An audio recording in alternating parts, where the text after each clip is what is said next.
Hai, Assalamualaikum. Teman-teman, tahu nggak sih pertumbuhan bank syariah di Indonesia dari tahun ke tahun terus mengalami peningkatan. Bahkan di tahun 2018, Indonesia berhasil menduduki urutan ke-7 dengan total aset keuangan terbesar di dunia. Selain itu, berdasarkan Indeks Publikasi Nasional yakni Global Islamic Finance Report pada tahun 2019, Indonesia berhasil menduduki peringkat pertama dunia dan Islamic Finance Development Indicator Indonesia menduduki peringkat keempat dunia. Perkembangan bank syariah diimbangi dengan banyaknya jumlah muslim di Indonesia yang mencapai 229 juta orang dan kesadaran masyarakat mengenai pentingnya melakukan transaksi secara halal serta tidak bertentangan dengan prinsip-prinsip Islam. Menteri Keuangan Ibu Sri Mulyani mengungkapkan bahwa ekonomi syariah adalah jawaban atas tantangan perekonomian Republik Indonesia. Beliau mengatakan bahwa ekonomi syariah memiliki keunikan yang terletak pada nilai-nilai yang sejalan dengan nilai kearifan lokal masyarakat Indonesia. Bahkan di tengah pandemi, per Juni 2020, aset keuangan perbankan syariah tumbuh positif 9,22%. Bukan hanya itu, pangsa pasar perbankan syariah juga mampu menembus angka 6%. Wah, keren banget ya! Secara nggak langsung, hal tersebut menunjukkan bahwa kehadiran bank syariah tidak dapat dianggap sepele. Seperti yang kita ketahui bersama, akibat pandemi COVID-19, sinyal resesi semakin jelas menghantui ekonomi Indonesia. Berdasarkan data dari BPS, PDB RI pada kuartal ketiga 2020 minus 3,49%.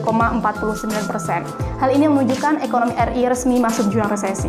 Dampak resesi mengancam berbagai sektor usaha, salah satunya UMKM, di mana hal tersebut mengakibatkan permintaan menurun, sulitnya memperoleh permodalan dan bahan baku, serta PHK besar-besaran.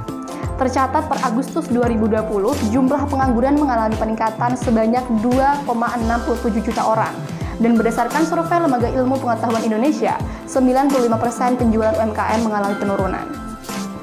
Mengantisipasi agar tidak terjadi resesi ekonomi, pemerintah telah mengeluarkan berbagai kebijakan melalui program pemulihan ekonomi nasional, di mana program PEN merupakan salah satu rangkaian kegiatan yang mengurangi dampak COVID-19 terhadap perekonomian. Salah satu kebijakannya adalah memberikan stimulus terhadap sektor perbankan dalam membantu pembiayaan UMKM. Pemerintah memberikan subsidi terhadap stimulus kredit UMKM sebanyak 34,15 triliun.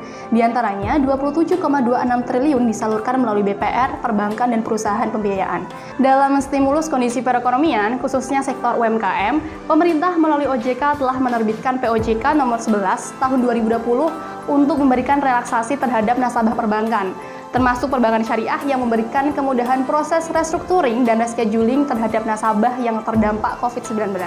Di antara peran yang diambil bank syariah dalam membantu para pelaku UMKM, pertama, memberikan penundaan angsuran pembiayaan, kedua, kelonggaran fasilitas restrukturisasi dengan membebankan biaya sewa lebih rendah, ketiga, zakat perusahaan, karyawan, dan pemegang saham, keempat, mendistribusikan dana kebajikan dan CSR, dan yang kelima, pemberdayaan dan penguatan sektor filantropi.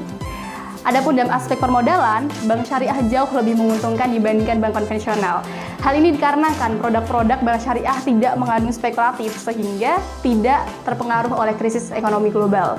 Kemudian, bank syariah menerapkan prinsip bagi hasil dan risk sharing yang tentu sangat menguntungkan bagi para pelaku UMKM. Meskipun demikian, perkembangan bank syariah di Indonesia belum mampu mengungguli bank konvensional.